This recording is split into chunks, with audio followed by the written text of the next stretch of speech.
আসসালামু আলাইকুম ওয়া রাহমাতুল্লাহি ওয়া বারাকাতুহু ইন্নাল হামদালিল্লাহ ওয়াসসালাতু ওয়াসসালামু আলা রাসূলিল্লাহ ওয়া বা'দ। সম্মানিত দর্শক শ্রোতা, কাছে দূরে, দেশে কিংবা প্রবাসে যে যেখানে বসে আমাদের দেখছেন শুনছেন, সবাইকে জানাই শুকরিয়া ও স্বাগত। আশা করছি মহান আল্লাহর রহমতে আপনারা সবাই ভালো আছেন। প্রিয় দর্শক, এই অনুষ্ঠানে প্রতিদিন কোরআন সুন্নাহর আলোকে আলোকিত জীবন গড়ার নির্দেশনা দেয়া হয়। নির্দেশনা দেন দেশের প্রাজ্ঞ, বিজ্ঞ ও অভিজ্ঞ ইসলামিক স্কলাররা। সেই ধারাবাহিকতায় আজও আমরা আমন্ত্রণ জানিয়েছি দেশের একজন বিশিষ্ট ইসলামী চিন্তাবিদকে। আজ আমাদের সঙ্গে যোগ দিয়েছেন বিশিষ্ট গবেষক, লেখক এবং ঢাকা বিশ্ববিদ্যালয়ের আরবি বিভাগের সম্মানিত অধ্যাপক ডক্টর মোহাম্মদ আব্দুল কাদির। আসসালামু আলাইকুম ওয়া রাহমাতুল্লাহি ওয়া বারাকাতুহু। ওয়া আলাইকুম আসসালাম ওয়া রাহমাতুল্লাহি ওয়া বারাকাতুহু। মুহতারাম, কেমন আছেন? আলহামদুলিল্লাহ, আপনি কেমন আছেন? আলহামদুলিল্লাহ। প্রিয় দর্শক, আজ আমরা যে বিষয়ে কথা বলবো সেটি হলো মুসলমানদের পিছিয়ে পড়ার কারণ। মুসলমানরা বীরের জাতি, সাহসী জাতি, বিশ্ব নেতৃত্ব দানকারী জাতি। এই জাতি একেবারেই বলা যায় যে শূন্য থেকে শুরু করে শীর্ষে উন্নীত হয়েছিল। এই জাতি যাদের সূচনা হয়েছিল মরুর আরবে, কিন্তু সেই জাতির উত্থান পৃথিবীর দিক দিগন্তে ছড়িয়ে পড়েছিল। তাদের অগ্রযাত্রা সারা পৃথিবী ব্যাপ্ত হয়ে পড়েছিল এবং পৃথিবীর অর্ধজাহানেরও বেশি ভূখণ্ড তাদের করাতলে, তাদের আয়ত্তে, তাদের অধীনে চলে এসেছিল। এমন একটি জাতি যাদের রয়েছে গৌরবগাথা, গৌরবময় অতীত, সোনালী অতীত, এবং মুসলমানদের রয়েছে বিশ্বকে নেতৃত্ব দেওয়ার মতো সেই গুণ, সেই যোগ্যতা, সেই সোনালী ইতিহাস। এমন একটি জাতি কিভাবে হঠাৎ করে দেশে দেশে নির্যাতনের সম্মুখীন হচ্ছে, কিভাবে তারা পিছিয়ে পড়ছে পৃথিবীর জাগতিকতা থেকে শুরু করে আধ্যাত্মিকতা অবধি, সতত সর্বত্র মুসলমানরা কেন যেন একটি অধপতিত জাতিতে পরিণত হচ্ছে দিন দিন। আত্মসমালোচনা এবং আত্মপর্যালোচনার জায়গা থেকে আমরা মনে করি এই বিষয়টা নিয়ে আলোচনা হওয়া উচিত। কাজে আমরা এবার আমাদের আলোচনার বিষয়বস্তু নির্ধারণ করেছি মুসলমানদের পিছিয়ে পড়ার কারণ, এবং আমরা তার জন্য এই বিশ্লেষক হিসেবে আমরা নিয়ে এসেছি ঢাকা বিশ্ববিদ্যালয়ের আরবি বিভাগের সম্মানিত অধ্যাপক ডক্টর মোহাম্মদ আব্দুল কাদির স্যারকে। আমরা আশা করি যে স্যার আমাদেরকে এ বিষয়ে বিশ্লেষণ করে প্রকৃত ঘটনা এবং রহস্য এবং আগামী দিনে আমাদের করণীয় সম্পর্কে তিনি সুনির্দিষ্ট নির্দেশনা আমাদেরকে দিবেন। ধন্যবাদ বিজ্ঞ উপস্থাপক। ইতিমধ্যে আমরা আজকের বিষয়ের মূল যেটা সেটা বুঝতে পারলাম, এবং মুসলমানরা কেন পিছিয়ে পড়ছেন। আসলেই তো আমাদের একটা গৌরবময় ইতিহাস আমাদের আছে। আমরা শৌর্যবীর্য, প্রভাব, প্রতিপত্তি, জ্ঞান বিজ্ঞান, গ্রহণযোগ্যতা, আত্মমর্যাদা প্রভৃতির দিক থেকে আমরা অত্যন্ত উচ্চাসনে আসীন ছিলাম। বিশ্বের সমস্ত ধর্মগোষ্ঠী এবং যারা বর্তমান বিশ্বকে লিড দিচ্ছে, তারা মুসলমানদের হাত থেকে এই সকল কিছু ছিনিয়ে নিয়েছে আমি বলবো। আমরা আহদুল আব্বাসী আসুজ্জাহাবি হিসাবে যেটাকে জানতাম, যে আব্বাসী যুগটা হলো ইতিহাসের স্বর্ণযুগ, সেই সময়কাল এবং বর্তমান সময়কাল, এগুলোকে যদি একটু পর্যালোচনা করি তাহলে আমাদের এই টোটাল বিষয়টা আমাদের চলে আসে। তো আমরা দেখেছি যে সপ্তম শতক থেকে ষোড়শ শতক পর্যন্ত এই 1000 বছরের অধিক সময় পুরো পৃথিবীটাকে এই মুসলমানরাই করতলগত করে রেখেছেন এবং তারা শাসন করেছেন এবং বীর দর্পে, এবং সূচনাটা করেছেন হযরত ওমর ফারুক রাদিয়াল্লাহু তাআলা আনহু, যিনি অর্ধজাহানের শাসক ছিলেন এবং তিনি পৃথিবীর সামগ্রিক আধিপত্য তিনি মুসলমানদের হাতে দিয়ে পৃথিবী থেকে বিদায় নিয়েছেন। এরপর যারা ছিলেন তারাও কিন্তু আমর ইবনে আস থেকে শুরু করে তারেক বিন জিয়াদ, তারাও কিন্তু বিশ্বকে প্রতিটি কর্নারে ইসলামকে পৌঁছে দেওয়ার ব্যবস্থা করেছিলেন। আমরা ফাতহুল আন্দালুস নামক একটা ইতিহাস, একটা নাট্যগ্রন্থ যেটা মুস্তাফা কামিল লিখেছিলেন, মিশরের একজন উপন্যাসিক। তো তিনি এই ফাতহুল আন্দালুসের স্পেন বিজয়ের একটা ঘটনা বলতে গিয়ে খুব চমৎকার একটা উপন্যাস তিনি উপস্থাপনা করেছেন, এবং সেখানে যে মিশরের তখন বাদশাহ ছিলেন, তিনি এই যুদ্ধটাকে থামানোর জন্য ওই কনস্টান্টিনোপলের মেরি নামক, তার মারিয়াম যাকে বলা হয়, তার এক বান্ধবী ছিলেন, সে বহু চেষ্টা করেছিল এবং আব্বাস চেয়েছিলেন এটাকে যুদ্ধটা বন্ধ করার জন্য, তার স্পেন বিজয়টাকে রুখে দেওয়ার জন্য, যেহেতু তিনি মন্ত্রী পরিষদে বসা। কিন্তু হাবিব নাজ্জার এবং তারিক বিন জিয়াদ, এই সমস্ত বড় বড় যারা ছিলেন, বিশেষ করে তারিক বিন জিয়াদের সূর্যবীর্য এবং তার যে স্পৃহা ইসলামী ঝান্ডাকে উচ্চাসনে আসীন করার জন্য, সেই কারণে আব্বাদের প্রচেষ্টা ব্যর্থ হয়ে যায়। তো একটা কথা আমার তখন মনে পড়ে যে মারিয়াম শুধু এই কথাটা বলেছিলেন, আব্বাস যখন তাকে প্রবোধ দিয়ে বলল যে কনস্টান্টিনোপল আক্রমণ করে সেটাকে বিজয় করা খুব কঠিন হবে, কারণ মুসলমানরা অতদূর পর্যন্ত যাবে না, তখন কিন্তু মারিয়াম তাকে বলেছিলেন যে তুমি যাই ভাবো না কেন, আমি মুসলমান জাতিকে চিনি। এই মুসলমান জাতি যখন হাতে তরবারি নেয় আর যখন কলেমা ঘোষিত পতাকাটা হাতে নেয়, তখন তারা কোথায় গিয়ে পুষবে এটা নিজেও জানে না।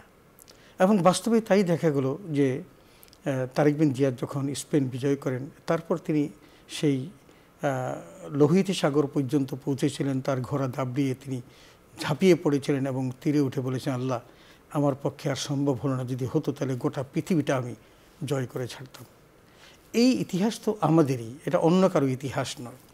তো আমরা সেটা দেখি যে জ্ঞান বিজ্ঞানে এবং যুগোপযোগী যে শিক্ষা ব্যবস্থা, এগুলো একসময় মুসলমানদের হাতেই ছিল এবং সেই কারণে তারা গোটা বিশ্বকে তারা লিড দিয়েছিল। কিন্তু এখন আমাদের অবস্থা কত করুণ। যদি একটু ছোট্ট পরিসংখ্যান দেখি, পৃথিবীর মোট জনসংখ্যা যেমন 750 মিলিয়ন বা 800 মিলিয়ন আমরা এখন বলি, তার মধ্যে খ্রিস্টানের সংখ্যা হলো 2.5। এরপর পৃথিবীর মোট জনসংখ্যার 31 ভাগ হলো তারা। বিশ্বে তাদের সামগ্রিক প্রভাব হলো 32.2.1। মুসলিমের সংখ্যা 1.6 বিলিয়ন, যা পৃথিবীর মোট জনসংখ্যার 22.32। অথচ বিশ্বে তাদের সামগ্রিক প্রভাব মাত্র 4.12। এরপর প্রাতিষ্ঠানিক ধর্মে যারা বিশ্বাসী, যদি অবিশ্বাসীর সংখ্যা যদি বলি 1.2 বিলিয়ন, যা বিশ্বের মোট জনসংখ্যার 15.35। তো বিশ্বে তাদের প্রভাব 19.69। এখন পৃথিবীতে হিন্দু ধর্মাবলম্বীর সংখ্যা হলো 1.0 বিলিয়ন, যা পৃথিবীর মোট জনসংখ্যার 13.15। এখন বিশ্বে তাদের প্রভাব 11.87 ভাগ। পৃথিবীতে মোট ইহুদির সংখ্যা 14.4 মিলিয়ন, এটা বিলিয়ন না কিন্তু মিলিয়ন, যা বিশ্বের মোট জনসংখ্যার 0.02%। অথচ বিশ্বে তাদের সামগ্রিক প্রভাব 22.32 ভাগ। এই যে গোটা চিত্রটা, এই চিত্রটা বলে দেয় যে মুসলমানদের প্রভাবটা এখন কি অবস্থায় আছে। এটা সামগ্রিক বর্তমান পরিসংখ্যান। তো এই পরিসংখ্যানগুলো যদি আমরা একটু বিশ্লেষণ করি আর অতীত ইতিহাসটাকে যদি আমরা একটু ধারণ করি, তাহলে মুসলমানদের এই পিছিয়ে পড়ার কারণগুলো দুটো, মূল দুটো কারণ। একটি হলো শিক্ষা ব্যবস্থা অনগ্রসরতা, আর দ্বিতীয়টা হলো অনৈক্য। এই দুটো হলো সামগ্রিকভাবে মুসলমানদেরকে পিছনে ফেলে দিয়েছে। আমি একটু ছোট্ট করে যদি বলি, আসলে এই সময়ের মধ্যে আমরা শেষ করতে পারবো কিনা জানি না, অনেক বড় একটা ইতিহাসকে আপনি ছোট্ট একটা কলেবরে নিয়ে আসছেন, আপনাকে ধন্যবাদ জানাই। যে আসলে আমাদের যে অতীত ইতিহাস, সেটার সাথে আমাদের এখন সম্পর্ক অনেক দূর, যোজন যোজন দূর। আমরা যদি আমাদের অতীত ইতিহাসের দিকে তাকাই, মুসলিম জাতির বা মানব জাতির ইতিহাসের সূচনা হয় হযরত আদম থেকে। আর আদম আলাইহিসসালামকে আল্লাহ তাআলা সমগ্র জ্ঞানের আধার বানিয়েছিলেন এবং তার শিক্ষক ছিলেন স্বয়ং আল্লাহ তাআলা। এবং আমরা তখনকার ফেরেশতাদেরকে দেখেছি আদমকে সিজদা করতে। কারণটা কি ছিল? কারণটা ছিল একটাই, সেটা হলো শিক্ষা। আল্লাহ বলছেন, ওয়াল্লামা আদম আল আসমাআ কুল্লাহা সুম্মা আরাদাহুম আলাল মালাইকা ফাকালা আনবিউনি বিআসমাই হাউলাই ইন কুনতুম সাদিকিন। কারণ সবসময় কিন্তু ফেরেশতারা বলে আসছিল যে আমরা শ্রেষ্ঠ, আমরা নাহনু নুসাব্বিহু বিহামদিকা ওয়া নুকাদ্দিসু লাক, আমরা তো তোমার তাসবিহ পাঠ করছি, পবিত্রতা বর্ণনা করছি, আবার মানুষ বানানোর দরকার কি? সেখানে কিন্তু আল্লাহ এই কথা বলেই শেষ করেননি ইন্নী আ'লামু মা লা তা'লামুন, আমি যা জানি তোমরা তো জানো না, বরং আল্লাহ তাআলা আদমকে সৃষ্টি করলেন এবং তাকে সকল জ্ঞানের আধার এবং সব কিছুর নাম শিক্ষা দিলেন। এই যে তাফসির বিদ্বান যে কথাটা বলেন সেটা হলো যে পৃথিবীতে আগত, তার মানে কিয়ামত পূর্ব পর্যন্ত যে সমস্ত লেটেস্ট টেকনোলজি পৃথিবীতে আসবে, আজকে আমরা তো ঘরে বসে আমেরিকা সন্তানের সাথে কথা বলি, আমার মনে হয় মিনিট ব্যবধান হয় না, মুহূর্তের মধ্যে আমরা কথা বলি। কারণ যদি ব্যবধান হতো তাহলে কিন্তু শব্দ আসতে দেরি হতো, যেতেও দেরি হতো, তা হচ্ছে না। তো এই টেকনোলজিগুলো এত সাফল্য লাভ করলো, মুফাসসিরিন একরাম বলেন যে এই টেকনোলজির জ্ঞানও কিন্তু আল্লাহ তাআলা হযরত আদমকে শিখিয়েছেন, যেহেতু আল্লামা আদম আল আসমা কুল্লাহা। এরপর ফেরেশতাদেরকে বলেছিলেন তোমরা বলো তো এগুলোর নাম, তারা অপারগ হলেন এবং একথা বলতেই বাধ্য হলেন লা ইলমা লানা ইল্লা মা আল্লামতানা, যে তুমি যা শিখাও নাই এরকম কোনো কিছুর জ্ঞান আমাদের কাছে নাই। তার মানে তখন জ্ঞানের সমৃদ্ধ আধার হিসাবে হযরত আদম আলাইহিস সালাম যখন শ্রেষ্ঠত্বের আসনটি অলঙ্কৃত করলেন, আল্লাহ বললেন যে এখন তোমরা আদমকে সিজদা করো, তাকরীমান সিজদা। আমরা সেখান থেকে কিন্তু আমাদের শুরু। তারপর দেখুন যে আল্লাহ তাআলা যুগে যুগে যত নবী রাসূল পাঠিয়েছেন তাদেরকে দুটো কমন জিনিস দিয়েছিলেন। কমন বলতে দুটো জিনিসের মধ্যে একটি হলো তিনি তৎকালীন যুগের শ্রেষ্ঠ জ্ঞানী ছিলেন। নবীদের চেয়ে কিন্তু ওই যুগে কোনো বড় জ্ঞানী ব্যক্তি ছিলেন না, আল্লাহ তাআলা তাকে সমৃদ্ধ জ্ঞান দিয়েই কিন্তু দুনিয়াতে পাঠিয়েছেন। ঠিক তেমনি আমরা হযরত ইদ্রিস আলাইহিস সালাম যিনি সশরীরে জান্নাতে অবস্থান করছেন, তিনিও কিন্তু তার জ্ঞানের খাতিরেই ওখানে গিয়েছেন। যিনি দর্শন থেকে ইদ্রিস, তার নাম কিন্তু ইদ্রিস না, দর্শন থেকে তার ইদ্রিস শব্দটি প্রতিষ্ঠা লাভ করেছে, কারণ তিনি সেলাই কাজ করে খেতেন এবং প্রতিটি সেলাইয়ের সাথে সাথে একবার করে তিনি তাসবিহ পাঠ করতেন আর মানুষকে দ্বীনের দাওয়াত দিতেন। এই যে 10 দিতে দিতে তার নামটি হয়ে যায় ইসমে ফাইল মুবালাগা ইদ্রিস। তো সেই ইদ্রিস আলাইহিস সালাম আজরাইল ফেরেশতাকে পরাজিত করে, তার বুদ্ধির দ্বারা পরাজিত করেই কিন্তু তিনি জান্নাতে প্রবেশ করেছেন এবং জান্নাতে আছেন। ঠিক তেমনি আমরা হযরত ইব্রাহিম দেখি, হযরত মুসা আলাইহিস সালাম দেখি, হযরত নূহ আলাইহিস সালাম দেখি, এই সমস্ত নবীদের ইতিহাস প্রমাণ করে যে তারা সকলেই সমৃদ্ধ জ্ঞানের অধিকারী ছিলেন। আমরা আরেকজন ব্যক্তির কথা যদি বলি আপনাকে, সেটা হলো লোকমান আলাইহিস সালাম। উনি কিন্তু আলাইহিস সালাম বলে কিন্তু তিনি নবী নন, একজন সাধারণ মেষ চালক। তার এক বন্ধু তাকে বলেছেন তুমি এত জ্ঞান কোত্থেকে অর্জন করলে, যে তুমি তো আমার সাথেই মেষ চড়াতে। আসলে কিন্তু কেউ কেউ বলেন তিনি দাউদ আলাইহিস সালামের ভাগিনা ছিলেন, কেউ বলেন না তার সময়কালের লোক ছিলেন। তবে দাউদ আলাইহিস সালামের উপর জব্বুর কিতাব নাজিল হওয়ার পূর্ব পর্যন্ত শরীয়তের সকল বিধানাবলীর সমাধান কিন্তু তিনিই দিতেন। তো তিনি অত্যন্ত জ্ঞানে সমৃদ্ধ ছিলেন এবং আল্লাহ তাকে এই জ্ঞান দিয়েছেন। সেখানে একটা ইতিহাসও আমরা জানি যে আল্লাহ তাআলা তাকে দুটো অপশান দিয়েছিলেন যে তুমি কি নবুয়তি নিবে নাকি হিকমত নিবে। তো হযরত লোকমান আলাইহিস সালাম হিকমত চাইলেন, নবুয়ত চাইলেন না। আল্লাহ তাকে প্রশ্ন করলেন যে নবুয়তের মতো এত সম্মানিত পোস্ট, এত মর্তবা, এই বিষয়টা তুমি গ্রহণ করলে না কেন, ওইটা প্রত্যাখ্যান করে তুমি কেন হিকমত চাইলে। তার জবাবটা খুব হিকমতপূর্ণ ছিল। তার জবাবটা খুব হিকমতপূর্ণ ছিল। তিনি বলেছিলেন আল্লাহ পৃথিবীতে যত নবী পাঠিয়েছেন কাউকে কিন্তু আপনি জিজ্ঞেস করে পাঠাননি যে তোমাকে নবী বানাতে চাই, নিবা কিনা। তো তাদেরকে দায়িত্ব দিয়েছেন, তারা দায়িত্ব পালন করেছে।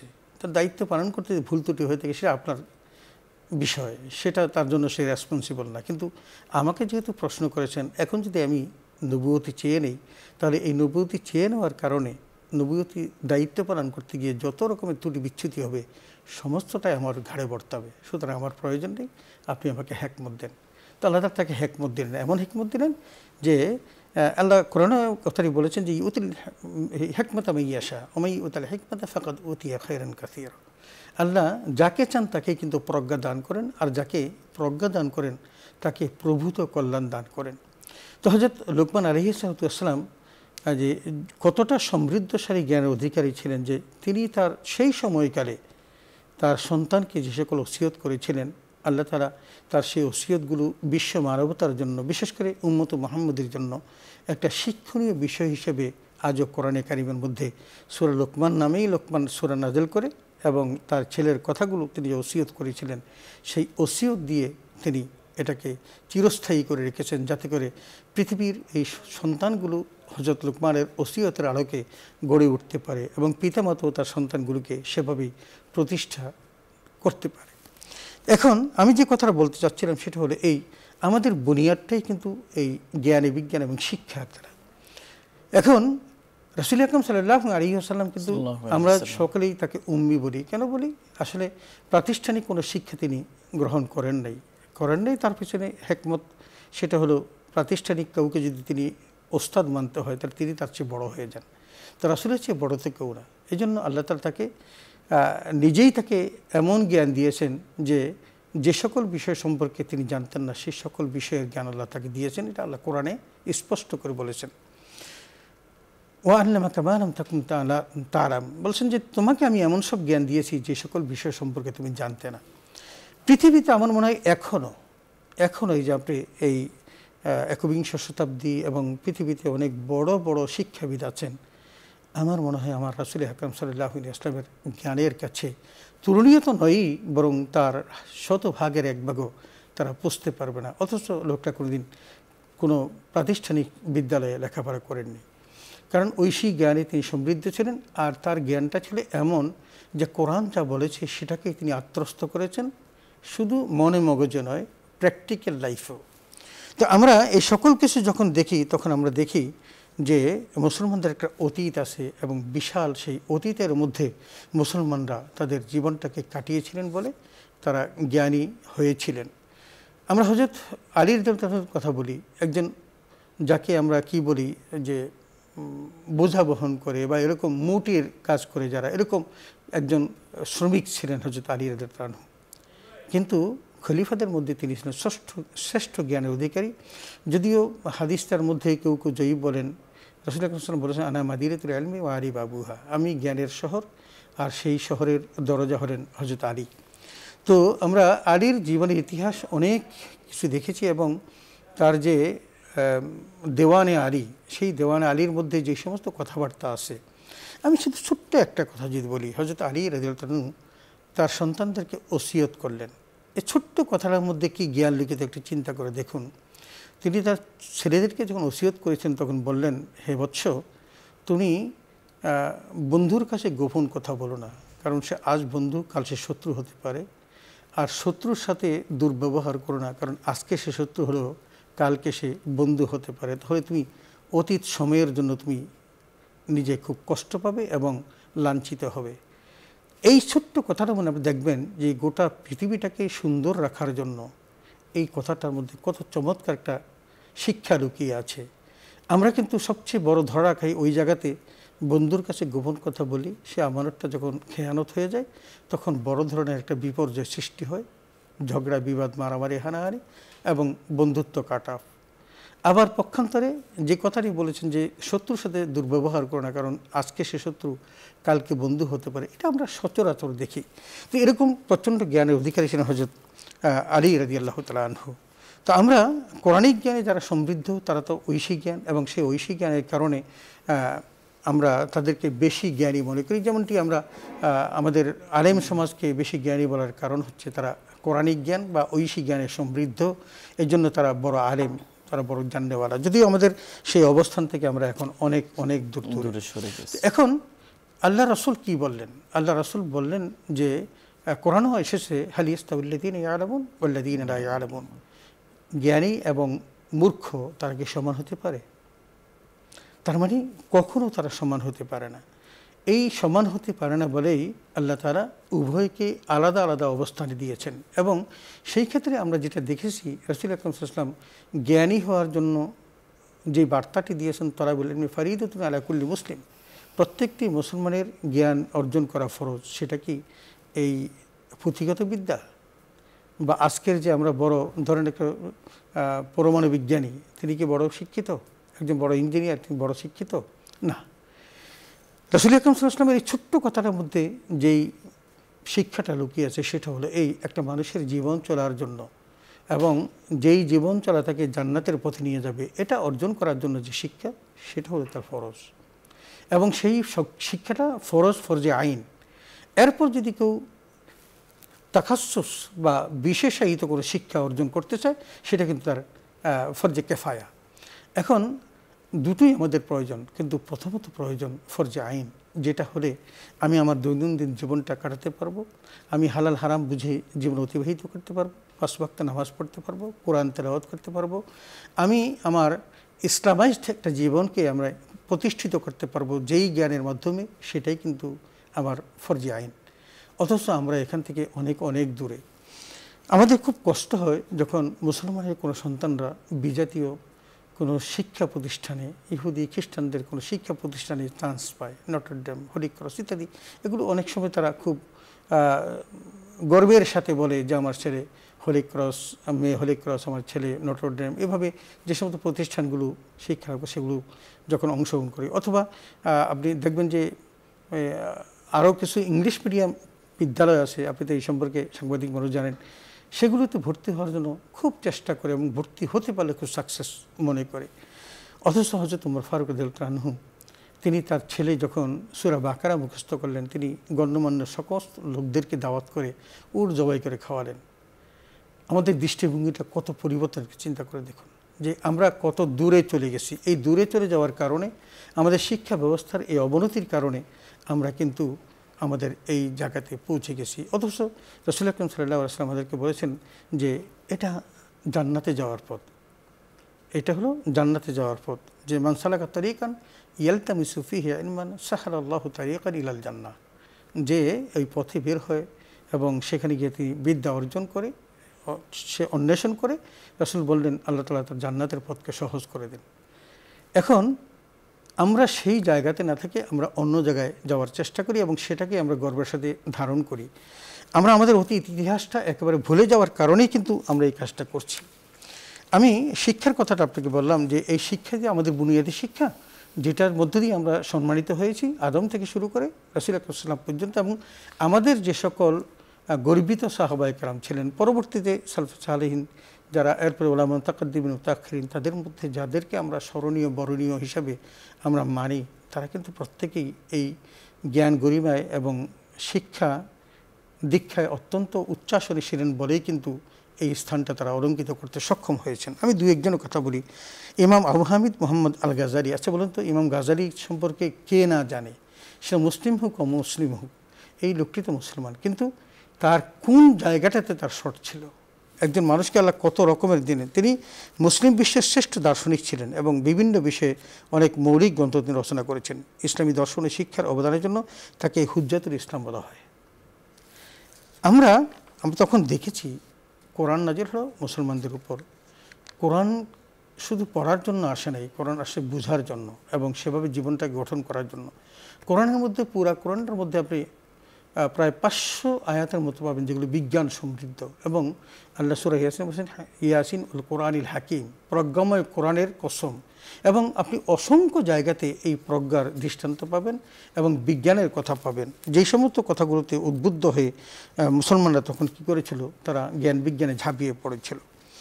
বলেছেন আলিমুল গায়বি লা ইয়াযুবু আনহু মিসকালু যাররাতিন ফিস সামাওয়াতি ওয়াল আরদ ওয়ালা আসগারা মিন যালিকা ওয়ালা আকবারা ইল্লা ফি কিতাবিন মুবিন, যে নভমণ্ডল ও ভূমণ্ডলের ছোট বড় অনুপরমাণু এমন কোনো বস্তু নেই যার উল্লেখ সুস্পষ্ট কিতাবে নেই। আল্লাহ নিচে বলেছেন। এখন এই কিতাব থেকে কিন্তু অনেকেই অনেক বড় বড় বিজ্ঞানী হয়েছে। আজকে চিকিৎসা বিজ্ঞানের যে পারঙ্গমতা, হযরত ইব্রাহিম আলাইহিস সালাম আল্লাহর কাছে বলেছিলেন, আল্লাহ তুমি মৃতকে কীভাবে জিন্দা করো? আল্লাহ বললেন, তোমার কি সন্দেহ হয়? বলে না, রিয়াত বা ইন্না কালবি, বলছে না, আমার অন্তরের প্রশান্তির জন্য। আল্লাহ তাকে দেখালেন। আজকে সেটাকে রিসার্চ করে বিজ্ঞান সার্জারি করছে। আলহামদুলিল্লাহ, মানুষ এখন সার্জারির বদৌলতে অনেক মানুষ অনেক কঠিন কঠিন রোগ থেকে তারা মুক্তি পাচ্ছে। হযরত মুসা আলাইহিস সালাম তিনি আল্লাহর সাথে কথা বলেছেন। এগুলো কি আল্লাহর সাথে যে কথা বলেছেন, কথা যে বলা যায়, আজকের বিজ্ঞান যে পৃথিবীর আনাচে কানাচে কথা বলছে, এগুলো কি সেখান থেকে নেন নাই? নিয়েছেন। এমনি অসংখ্য দৃষ্টান্ত কোরআন বলে দিয়েছে, এবং কোরআন বলছে ইন্না ফি খালকিস সামাওয়াতি ওয়াল আরদ ওয়া ইখতিলাফিল লাইলি ওয়ান নাহার লাআয়াতিল লিউলিল আলবাব। এই জন্য আসমান জমিনের সৃষ্টি এবং দিন রাত্রির যে পরিবর্তন, এগুলো জ্ঞানীদের জন্য খোরাক। আমরা এগুলো অসংখ্য, আপনি জানেন, আমরা এই সংখ্য আপনি অনেক জায়গাতে এই আলোচনা করেছেন। সেই জন্য আমরা দেখি যে আল্লাহ এই কথাগুলো বলার কারণে, যেমন অন্য একটা বলেছেন সূরা ইউনূসের 101 নম্বর আয়াতে, উনজুরু মাহফিস সামাওয়াতি ওয়াল আরদ, বলছেন যে তোমরা আকাশমণ্ডলী এবং পৃথিবীতে যা কিছু আছে তার দিকে তাকাও, লক্ষ্য করো। আবার বলছেন ইন্না ফি খালকিস সামাওয়াতি ওয়াল আরদ, যে আমি একটু আগে বললাম, এই সমস্ত এগুলো বলার ফলেই মুসলমানরা জ্ঞান বিজ্ঞানের দিকে ধাবিত হয়েছে। আমি সংস্কৃতির যে পরিবর্তন, পালা বদলটা, এটা সম্পর্কে একটু ছোট্ট কথা বলি। সেটা হলো এই ইন্তেকালুত তামাদ্দুনি বাইনা শারকি ওয়াল গারব, প্রাচ্য এবং পাশ্চাত্যে সংস্কৃতির পালা বদল।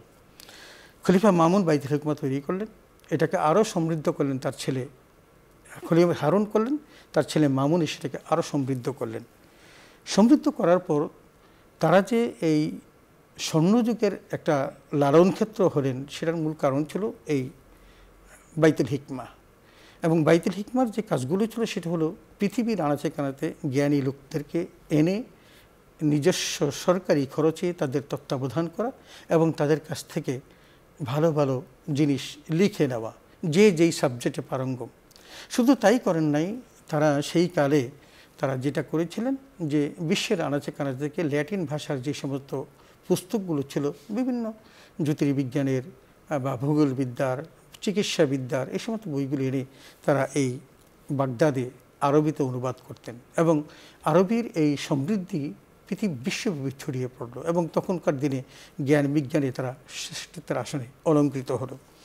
এবং সেটা যখন হালাকু খানের দ্বারা আক্রান্ত হয়ে বাগদাদ যখন ধ্বংস হয়ে গেল, ফরাতে যখন সমস্ত বই পুস্তক ফেলে দেওয়া হলো, মুসলমান তাদের গৌরব একেবারে হারিয়ে ফেললেন।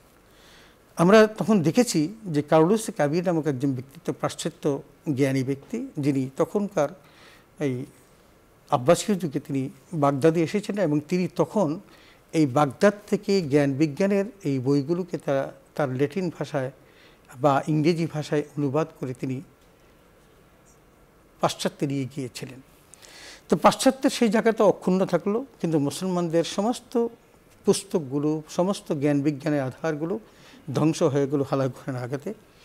এবং পরবর্তীতে 1798 সালে যখন নেপোলিয়ন বোনাপার্ট মিশর আক্রমণ করেন এবং তিনি যখন মিশরের দখল নেন, তখন তিনি ইউরোপ থেকে অনেক শিক্ষা সামগ্রী, ছাপাখানা, পুস্তক, লাইব্রেরি, বিভিন্ন রকম কিছু দিয়ে তিনি মিশরকে আবার সাজিয়ে তুললেন।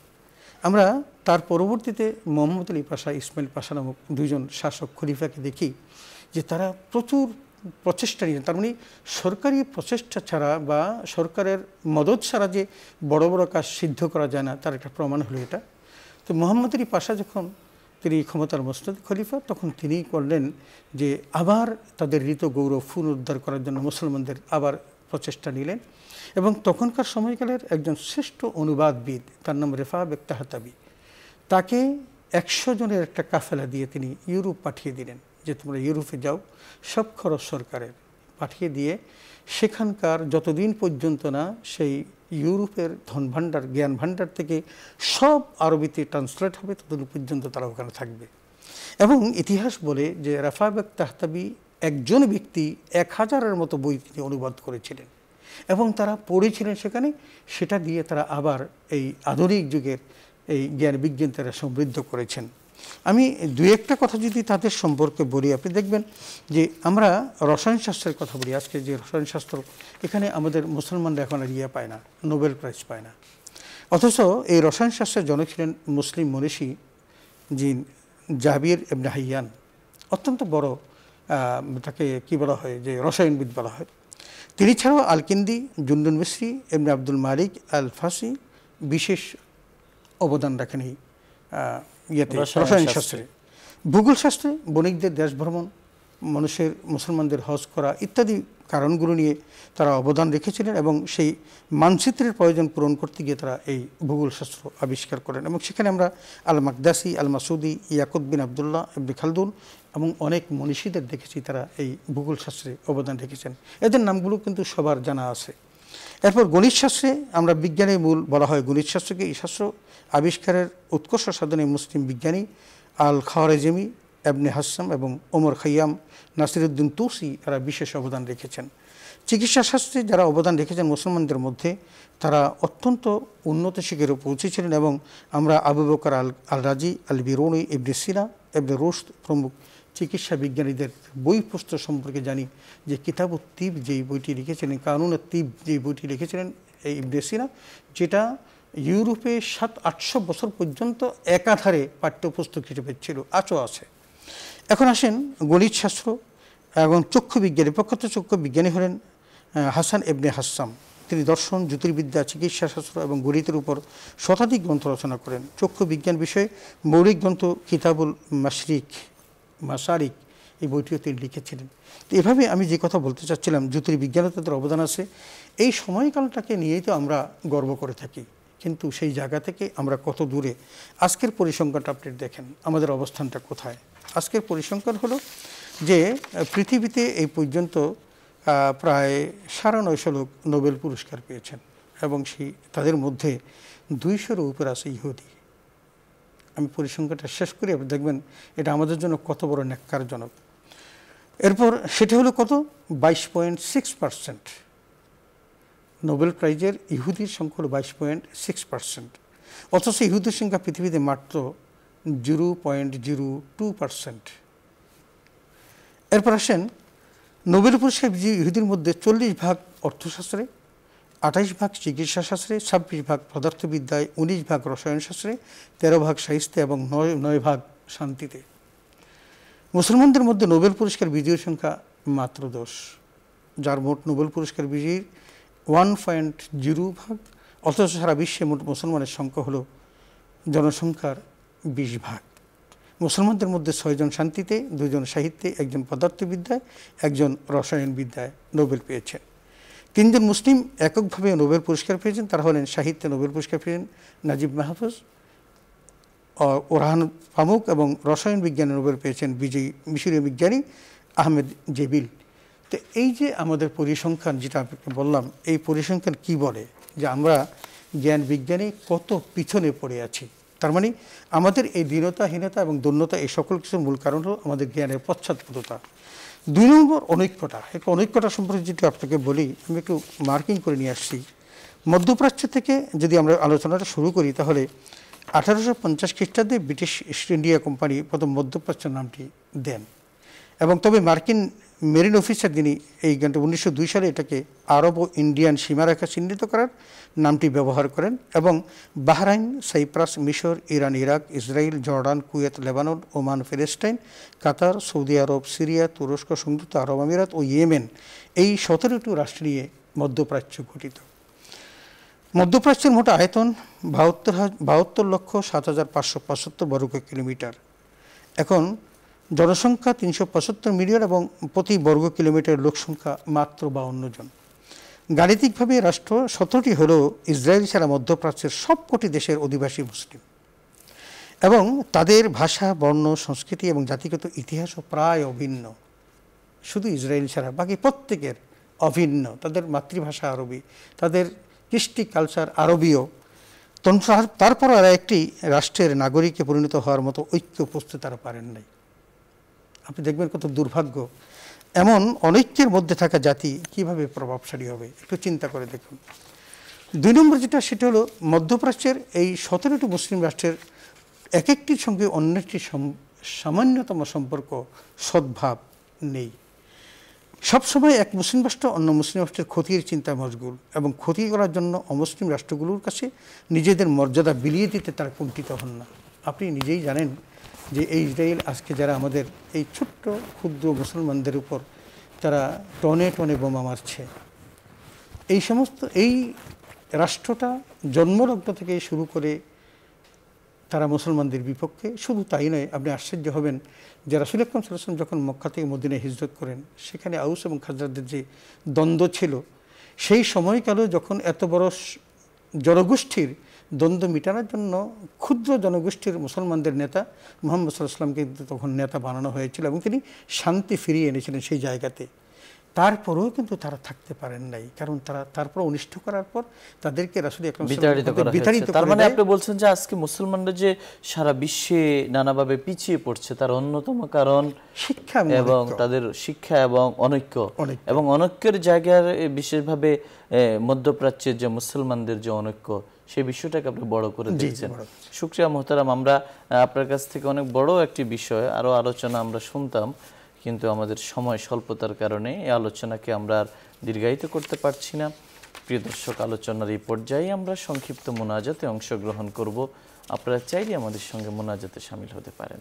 আলহামদুলিল্লাহি রাব্বিল আলামিন, ওয়াসসালাতু ওয়াসসালামু আলা আশরাফিল আমবিয়াই ওয়াল মুরসালিন ওয়া আলা আলিহি ওয়া সাহবিহি আজমাইন। রব্বানা ফাগফির লানা যুনুবানা ওয়া কাফির আন্না সাইয়্যাতিনা ওয়া তাওয়াফফানা মা'আল আবরার। রব্বানা ইগফির লানা ولإخواننا الذين سبقونا بالإيمان ولا تجعل في قلوبنا غلا للذين آمنوا ربنا إنك رؤوف رحيم. اللهم إنا نسألك الجنة ونعوذ بك من النار. اللهم إنا نسألك من الخير كله عاجله وآجله ما علمنا منه وما لم نعلم ونعوذ بك من الشر كله عاجله وآجله ما علمنا منه وما لم نعلم يا رب العالمين. আল্লাহ মুসলমান, আল্লাহ আপনার বড় প্রিয় আদরের আল্লাহ জাতি, এই জাতিকে আল্লাহ পৃথিবীতে আপনি প্রতিনিধিত্ব দান করেছেন, প্রতিষ্ঠিত করেছিলেন, তাদেরকে দিয়েছেন একটি সোনালী সুন্দর অতীত। ইয়া রাব্বাল আলামিন, মুসলমানেরা আজকে তাদের নিজেদের অপরাধে, নিজেদের দোষে আল্লাহ তারা শিক্ষায় আল্লাহ পিছিয়ে পড়ছে, সংস্কৃতিতে পিছিয়ে পড়ছে, অর্থনীতিতে পিছিয়ে পড়ছে, বিশ্ব নেতৃত্বের ক্ষেত্রে তারা পিছিয়ে পড়ছে। আল্লাহ তাদের অনৈক্য, আল্লাহ তাদের মধ্যে অসহযোগিতা, তাদের মধ্যে কোরআন বিমুখতা, আল্লাহ এই জীবনাচার থেকে আল্লাহ পরিত্রাণ নিয়ে আল্লাহ শুদ্ধতার সঙ্গে নিজের জীবনকে, নিজেদের জীবনকে নতুনভাবে বিন্যস্ত করে আবার বিশ্ব বিজয় করার তৌফিক দান করুন। আল্লাহ বিশ্বের বুকে মুসলমানদেরকে মাথা উঁচু করে দাঁড়াবার তৌফিক দিন। ইয়া আল্লাহ, তাওহীদের পতাকা তলে আল্লাহ কালিমায়ে তাওহীদের শামিয়ানায় আমাদের জড়ো হওয়ার তৌফিক দান করুন। মুসলমানদের শক্তিমত্তা আপনি বাড়িয়ে দিন। আল্লাহ মুসলমানদের অনৈক্য আপনি দূর করে দিন। আল্লাহ মুসলমানদেরকে আপনি আল্লাহ আরো এগিয়ে দিন, আরো এগিয়ে দিন। আল্লাহ যে সমস্ত ইসলামী রাষ্ট্রগুলো রয়েছে, তাদের সম্পদ, তাদের সম্মান, আল্লাহ তাদের শক্তিমত্তা আপনি সর্বত্র আপনি বাড়িয়ে দিন। ইয়া আল্লাহ, আপনি আমাদের সবাইকে আল্লাহ আমাদের ইমানি শক্তি আপনি বৃদ্ধি করে দিন, আমাদের জিসমানি রুহানি শক্তি আপনি বৃদ্ধি করে দিন। আল্লাহ আমাদের অন্তঃকরণকে আপনি আল্লাহ আপনার ভয় দিয়ে আল্লাহ সজ্জিত করে দিন, ইমানের নূর দিয়ে ভরপুর করে দিন, হেদায়েতের আলোতে আলোকিত করে দিন। জান্নাতি কাফেলার আমাদেরকে যাত্রী হিসেবে কবুল করুন। ইয়া আল্লাহ, মৃত্যুর পরে আল্লাহ আমাদের জন্য আপনি আল্লাহ কবরের জগৎ, আল্লাহ ফুলসিরাত, আল্লাহ হিসাব নিকাশ, সর্বত্র আপনি আমাদের সব মুআমালা সহজ করে দিন। আল্লাহ ডান হাতে আমল নামা দান করুন। আল্লাহ কিয়ামতের দিবসে আপনার দিদার, আল্লাহ আপনার দিদার লাভ করার তৌফিক দান করুন। আল্লাহ আরশে পাকের ছায়ায় আমাদেরকে স্থান দিন। আপনার নবীর হাত দিয়ে ইয়া রাব্বাল আলামিন হাউজে কাউসারের পানি পান করার তৌফিক দান করুন। আপনার নবী প্রেম আমাদের অন্তরে জাগ্রত করে দিন। আপনার ভালোবাসায় হৃদয়কে ভরপুর করে দিন। আমাদের জীবনের যাবতীয় সংকট আপনি সমাধান করে দিন। সমস্ত জটিলতা আল্লাহ কঠিন থেকে আপনি আল্লাহ সহজতর বিষয়কে বেছে নেওয়ার তৌফিক দান করুন। বন্ধ দরজাগুলো আমাদের জন্য খুলে দিন, অপ্রশস্ত জায়গাগুলো প্রশস্ত করে দিন। আল্লাহ যার যা অভাব সে অভাব দূর করে দিন, যার যা শূন্যতা সে শূন্যতা দূর করে দিন। ইয়া রাব্বাল আলামিন, আল্লাহ আমাদের জীবনকে সুখ সমৃদ্ধিতে ভরপুর করে দিন। আমাদের জীবনকে শান্তিময়, রহমতময়, বরকতময় করে দিন। আমাদেরকে ঋণ মুক্ত, সুদ মুক্ত, গুনাহ মুক্ত, অভাব মুক্ত জীবন দান করুন। ইয়া আল্লাহ, আমাদের সন্তানাদিকে সোনার মানুষ বানিয়ে দিন। আমাদের সন্তানাদিকে স্বপ্নের মতো বড় হওয়ার তৌফিক দান করুন। আল্লাহ আমাদেরকে, আমাদের সন্তানাদিকে আল্লাহ সমস্ত কঠিন জটিল রোগ ব্যাধি থেকে হেফাজত করুন।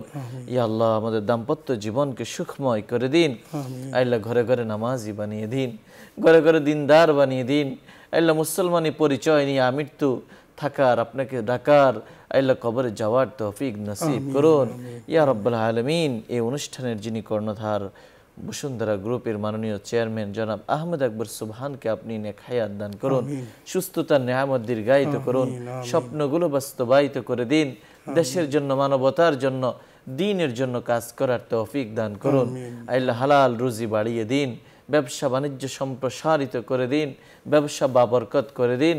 ইয়া রাব্বাল আলামিন আমাদের সবার চাকরি বাকরি উন্নত করে দিন। ইয়া রাব্বাল আলামিন আমাদের নেক দোয়াগুলো কবুল ও মঞ্জুর করে নিন। সুবহান রাব্বিকা রাব্বিল ইজ্জাতি আম্মা ইয়াসিফুন ওয়া সালামুন আলাল মুরসালিন আলহামদুলিল্লাহি রাব্বিল আলামিন। আল্লাহ আল্লাহ। প্রিয় দর্শক, এতক্ষণ ধরে অত্যন্ত ধৈর্য সহকারে আপনারা শুনছিলেন আপনাদের প্রিয় অনুষ্ঠান আলোকিত প্রতিদিন। পুরো সময় আমাদের সঙ্গে থাকার জন্য ধন্যবাদ। ওমা আলাইনা ইল্লাল বালাগ। আসসালামু আলাইকুম ওয়া রাহমাতুল্লাহি ওয়া বারাকাতুহু।